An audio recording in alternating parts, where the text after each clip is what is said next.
To drill or not to drill? That is the question. We hear that question all the time here at GlasWeld, and we understand that drilling can be tricky. So luckily with GlasWeld tools, especially with the GlasWeld Zoom system, drilling is almost never necessary to get the repair quality you're looking for. Nearly every repair can be done without drilling. It's important to note that improper drilling can do more harm than good. But with that being said, we know that some experienced techs really like to drill. So let's walk you through the proper drilling technique and the drill bits and how they work for you. Now, please note this is an advanced technique, so please be sure to practice before attempting on a customer's car. Now, the first thing to highlight is that if you are attempting to drill, you also need to be using the microfracturing probe. Drilling without using that probe doesn't really make much sense, as it won't really open up your repairs fully or make them easier to fill. So these two things, drilling and this probe, always go hand in hand. Now there are two options for drill bits from GlasWeld. Our traditional bits, which have a slight taper to them, and we also now offer a round tipped bit as well. It's really a good idea to try both bits because everybody has different preferences and different techniques and viewpoints. Now both types will last between 7 to 10 repairs depending on the usage and techniques of each technician. You can tell it's time to change them out when you start to put pressure on the glass and you really have to push harder to get that desired effect. Also, please note that if you get a little bit of resin on the bit, the life of the bit will drop off quite a bit. Now with both types of drill bits, it's best to use them with the multi-purpose drill like I have here on a speed of between 3 and 4, unless you're an expert. Both styles also come in 10 packs or 100 packs. So let's jump into the technique. All right, so let's start with the original drill bit from GlasWeld. You can tell here it's got a slight taper to it, so it's really good for terminating long cracks, creating a little bullseye at the end of a long crack. It's also maybe a little bit easier to gauge the depth when compared to the round-tipped ball, and it makes a slightly smaller hole compared to the round bit. So again, personal preference, try them both, see which one you like best.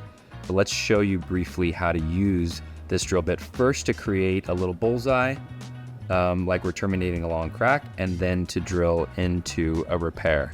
Now, again, we mentioned earlier, but always want to turn your tool on between 3 and 4. I like 3 is kind of my preferred speed. And then to start our little drill bit hole, we're going to come in at an angle. So we're not going to start straight with this tapered bit. So we're going to come in at a slight angle and just try to be steady about it.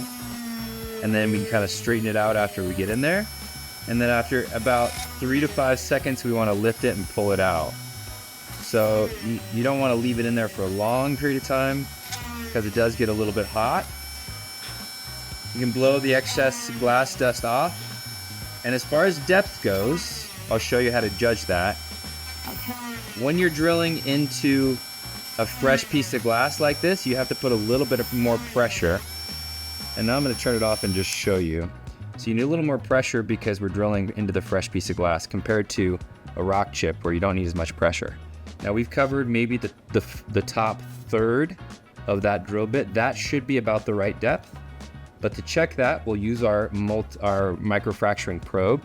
You see there's got a little black tip on the end there, and that is for this exact purpose. So when we stick it in there, if most of that black is covered, that's a good indicator that that's about the right depth. So all we're gonna do now is take this brass slide hammer like this, and we're gonna pull it back and give it a little tap, and it should create a small little bullseye. So we wipe away the glass, you can see there's our little bullseye. It creates a nice little bullseye for us to help terminate a crack. Now we can go a little bit deeper than this or a little bit shallower. If we go a little shallower, we'll create a little bit larger bullseye. A little bit deeper creates a smaller bullseye.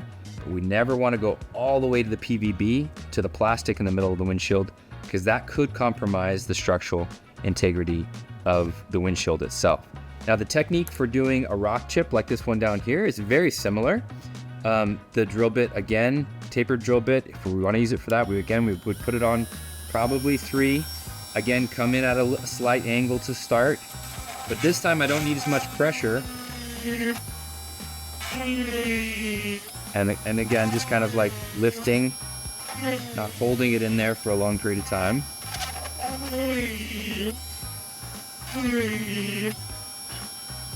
Blow out the dust. Okay. And again, we can check with our microfracturing probe that we're covering that black tip. If not, we can always go a little bit deeper. And when we do a rock chip like this, we're not expecting a giant bullseye. Depending on the type of repair, all we're expecting is for it to open up a little bit. So put it in, slide the slide hammer down, create a little chunk, and that should open up the center of that break. If you get a little chunk on the surface like that one, maybe we needed to go a tiny bit deeper, but we have opened up the inside as well. And that will help the resin to flow maybe a little bit more quickly with using that technique. Okay, now let's chat about the round tipped drill bit. It's a great option for those who like to drill, and if you really love using onyx resin, this type of drill bit creates a more open space in the break that's more friendly to using that onyx resin that has that polarized material. Because it's a little bit larger, it helps that material to spread out more evenly in the repaired area. It does create a slightly larger hole, but you could say it's, in most cases, is a little more of a natural looking hole. So it could be a little bit less visible when polished up. The round tip also tends to be easier to control, and they also work great to help clean out loose glass out of an impact point like this one.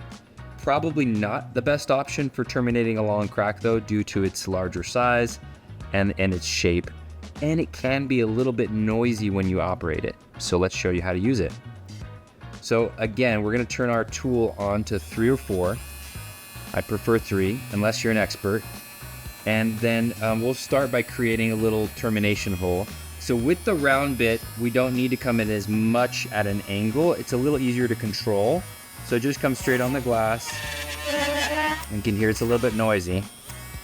And again, we're holding it in, lifting every 5 seconds or so.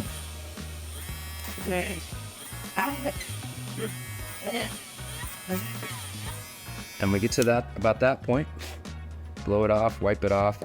And again, take our microfracturing probe, make sure that black tip is mostly covered, and then do our little tap. And there we go, there's our little bullseye. So that's how we would use that round tipped drill bit for creating a small bullseye. Again, a little more pressure if you're working on fresh glass. Now, if we bring it down here to this rock chip, the technique is very similar. Again, we don't really need to come in at an angle. You can, if you want to use it at an angle to kind of clean out the repair, you can do sort of on its side like this to clean out the impact point, just like so, to kind of help remove any of that loose glass. Or you can come straight into the repair and go a little deeper.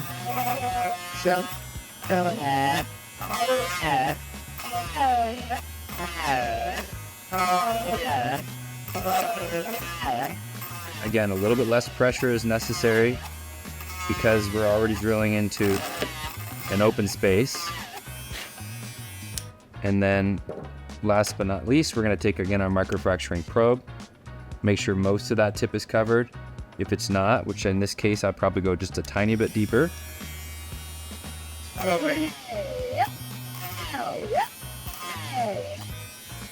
And then we'll take our microfracturing probe, put it in there, and give it a little tap.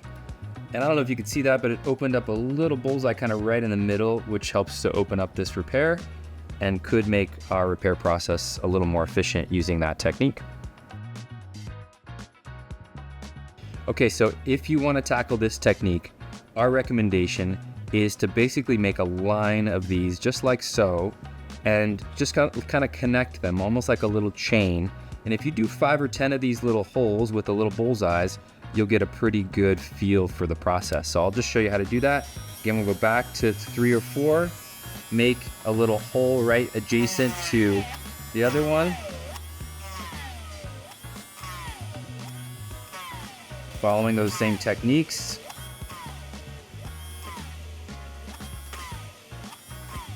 Right about there. And one last time, we'll check our depth. Make sure we're about right.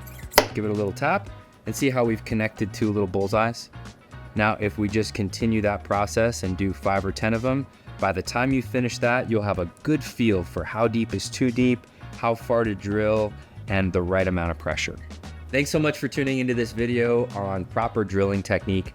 For more repair techniques, make sure to join our Certified Tech program, which includes annual updates every year to ensure you're always growing in your windshield repair skills.